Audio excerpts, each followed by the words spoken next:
afternoon, everyone. For those of you who don't know, my name is Maya Karen. I run a fashion blog called Classically Kept. It does feature luxury, contemporary, and how to style. So if you are into that, go ahead and hit the subscribe button to this channel. That way, and the notification bell. That way you'll be notified every single time I upload a video. So today I have 6 tips for you guys on how I myself afford luxury. So let's go ahead and get started. Okay, so the first tip that I have for you guys is know your weakness. Now let me explain. For instance, when it comes to myself, I do not have a Saks, a Neiman, or a Nordstrom credit card. The reason why, I would be flat broke. I would be in debt, okay? Here where I live, we have a mall, and in the mall, they have a Neiman Marcus.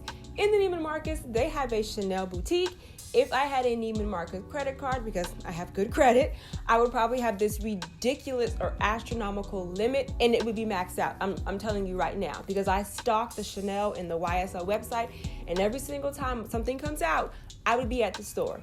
Know your weakness. If you know that you are obsessed with a brand, a company, whatever it is, my advice to you is not to actually buy a credit card from that company. Now, yes, I know as far as I think it's called the Naughty Club, they do give you points and things like that. But if you are spending money that you just don't have, the interest is going to be astronomical, first of all. And then the second thing is that those points, they're not going to matter because you're not going to have anything else to spend it on. It's going to be maxed out. Okay, so the second tip that I have for you is to shop pre-loved. Now, I know there is this huge debate in the luxury world or the luxury handbag world as far as whether or not you buy it from the actual store or if you buy it pre-loved. And I will say this, I have 50-50. So the very, very first bag that I purchased was a Louis Vuitton. I actually bought that at KOP, King of Prussia. It's in Philadelphia, and the experience was absolutely amazing. The sales associate asked every single question, answered every single question. I bought the bag and I left.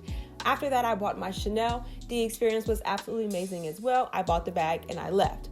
YSL, not so much. I will link that up here. And then Dior, I would say, was probably the best experience. They even brought out champagne. That was in New York, and that was back in 2017. So if you're looking for the experience, especially the first time that you buy something from a company, I would actually recommend going into the store and just seeing, what the feel is. If you're looking for that experience, then I would say go ahead. If you don't care and you just want the bag, then you have Portero, you have Fashionphile, you have The RealReal. You even have smaller boutiques that cater to that. Now, I will say this, make sure that it is real. There are several companies out here that actually do authentication, but what I will say is do not take it to an actual store and ask them to authenticate, because they will not. But start looking or do your research. That would be my next tip for you, is to start doing your research. And what I mean by that is, let me give you the luxury trifecta. You have Hermes, you have Chanel, and you have Louis Vuitton. Those brands, most of their bags, especially the Hermes Birkin and the Kelly, and then I would say the Chanel reissue and the classic flap, those actually appreciate with value. So let me give you an example. I bought my Chanel mini square lamb, black with silver hardware. I bought that back in 2016. It was $2,999, and with tax it came out to like $3 something and a couple of $100. If I were to sell that bag today, I would probably make at least $1,000 worth of profit. That bag is so hard to find, and sometimes, and again, this is going back to doing your research, sometimes when it comes to certain bags, because it's so readily available and it's not a wait list, you actually pay more, and people do. So when I say do your research, I'm talking about make sure you know what is a good price, especially on the pre-loved market, because if you're going to the store, that's the price. You're not going to walk into Chanel and say, hey, I'll give you half for this bag. It doesn't work like that. But do your research and start looking at what the bag actually costs on the website, retail value, and what you might be able to get it for on the pre-loved market. And I say that because sometimes when it comes to a bag, like I just explained, you might pay more or you might not save that much money. So here's my advice. Once you do your research and you figure out, what it is that people are typically paying in the store and what people are paying pre-loved, figure out if you want to save a couple $100s and get a used bag, or continue to save up and just go into the store, get the experience, and get a new bag if that's something that you are interested in or if that's how you want to do it. But I would say start doing your research. If you find someone that maybe you follow or maybe that you understand or like the advice that they give, reach out to them and say, hey, I'm thinking about buying this purse. What does it typically go for? Do your research, because there's nothing worse than getting a bag either for much more than what you didn't have to pay for it, or you get a bag and you find out that it's not real. And that has happened to me. The person that I was sold it to me, I actually found out that it was not real. I got it authenticated. It was not. I sent it back and they sent me my money back. So just do your research. If you find a Chanel, for instance, if you find a Chanel classic flap, and I believe they're $3,000 plus now, if you are on a pre-loved site or if you're on a site and you find a Chanel classic flap for $1,000, I need you to I need you to reach out to the person, or I need you to think about that. That's over half off. There is no person, whether it be the Chanel store, of course, because they can sell it at retail, or someone who is in the pre-loved market, there is no person on the pre-loved market that is going to sell you one of the hottest bags in the world for over half off. It just doesn't happen. If they are, I would seriously question the authenticity of that bag. More than likely, it's not going to be real. Or they have it so deeply discounted because it's just in horrible condition. And to be honest, even Chanel bags that are authentic and in horrible condition, they still sell for at least half of their value. So, like I said, I just want to caution you, do your research, okay? So, the next tip that I would have for you is to budget. And you're like, well, Maya, you're not an accountant, you're not a financial planner. I'm not. But with my job, I do have to budget because, like I've said before in previous videos, I have not worked a storm in over a year. But I still live the same life that I was living, or I still have the same freedom, financial freedom that I had when I was working and money was coming in steadily. So this is what I do. Let's keep it at a round number. Let's say, for instance, you make $5,000 every single month. This is what I do. You don't have to. I'm just giving you an example of how I save up for things that I want. So let's say, for instance, you make $5,000 every single month. Off gate, no questions, if and buts are about it. I take half of that money. So let's say half is $2,500, and I put it in savings. Once money goes into savings, I do not touch it. It has to be like an emergency for me to take it out of savings. Once it goes back into savings, that's it. I don't touch it. So I have $2,500 left. Next, what I consider are my bills. So I've already put away for savings, and now I've paid myself. You always pay yourself when you get paid.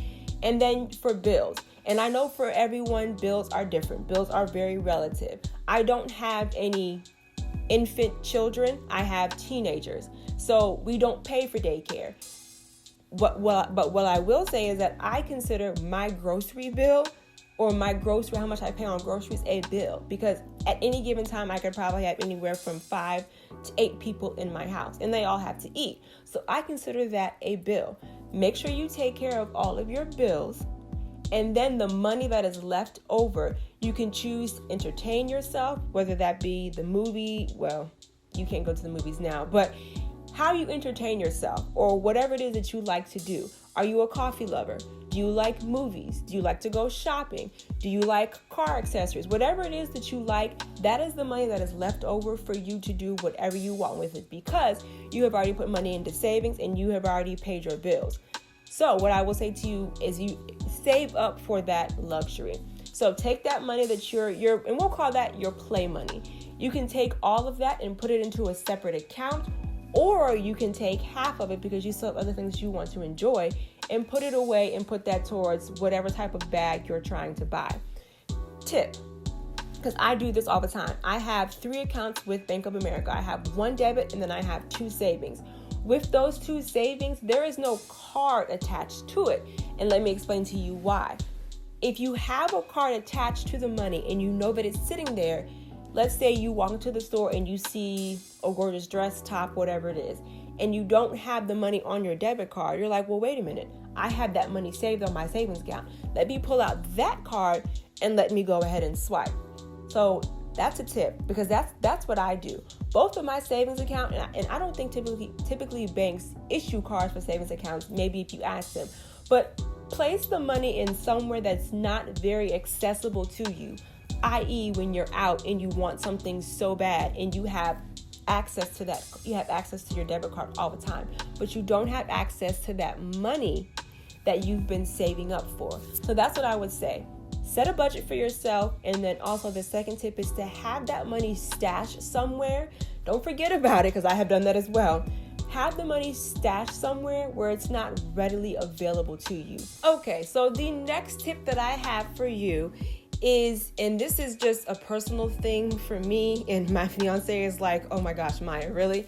I cannot stand interest. If I can pay for something up front, I do.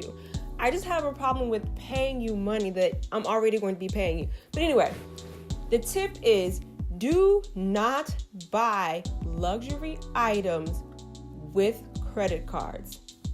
Don't do it. Most credit card interest is anywhere from 12 to 24%. You will never pay it off. Just like when I said before with set the budget and work up to that, please do not put a $3,000 bag on your credit card. If you're putting something on your credit card, it should be for profit, but that's a whole nother subject.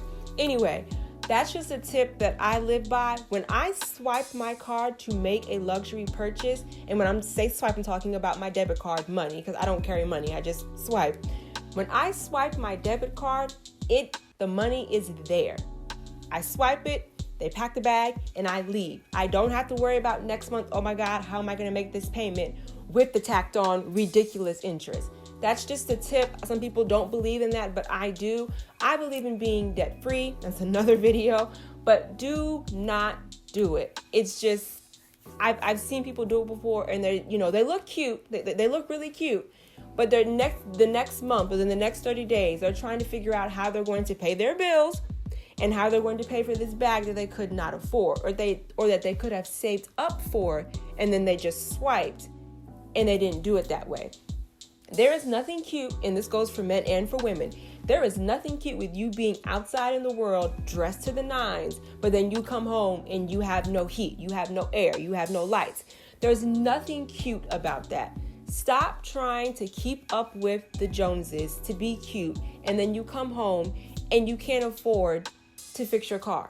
You can't afford your internet. You can't afford your light bill. And I know I'm rambling, but I'm very passionate about that. Live within your means, save up, don't keep up with the Joneses, and live your life. Let's get into the next tip. Okay, so the last and final tip that I have for you, and this is kind of more of like a cautionary tale. You know how they say once you get one tattoo, you can't stop, or what is it? Once you pop, the fun don't stop, Pringles. I will say this. Since, I started my luxury bag journey in 2014, and I would say that I have only bought 2 bags that would not be considered luxury, and they were Kate Spade, so it's not like they were cheap, but it can become addictive. I will say that. You walk into the store, you just get this sense of euphoria, or I do. I don't know about anybody else, but it's like to me it's like a candy store. You walk into the store, you see all these pretty colors and the textures and the ooh. It can become addictive. So just a cautionary tale for you. Just be careful, but also have fun with it. Every single bag that comes out, you don't need. Every single bag that comes out, I don't need. And that goes even with my favorite brands, which is Chanel and YSL and Dior when it comes to luxury handbags. But you don't need every single handbag. And the other thing, like I've said before, is really visit the pre-market. Really visit the pre-love market. Let me give you an example. The Dior saddlebag. I'll put a picture right here. You might not know what it is, but that has now come back. That Dior saddlebag now starts at about $3,400. When it came out, or when it was popular on trend several years ago, that bag was like $1,200. And it's the exact same thing with the Chanel Mini, the Chanel Reissue, the Chanel Classic Flap. When that bag first came out, I would say probably in the 1990s, or even in 2000, or maybe in the 1980s, that bag was nowhere near what it costs today. It was at probably about a third of the price. But because of demand, but because of celebrities, everything, of course, is going to be going up. But I want to thank you so much for hanging out with me today. Those are my tips and tricks as far as luxury is concerned. If you do have any questions, put them down below. Thank you so much for watching. I want to remind you that I do upload videos every Wednesday and Sunday here on YouTube. And then, of course, right here, I will put my Instagram handle. Thank you so much. Bye, y'all.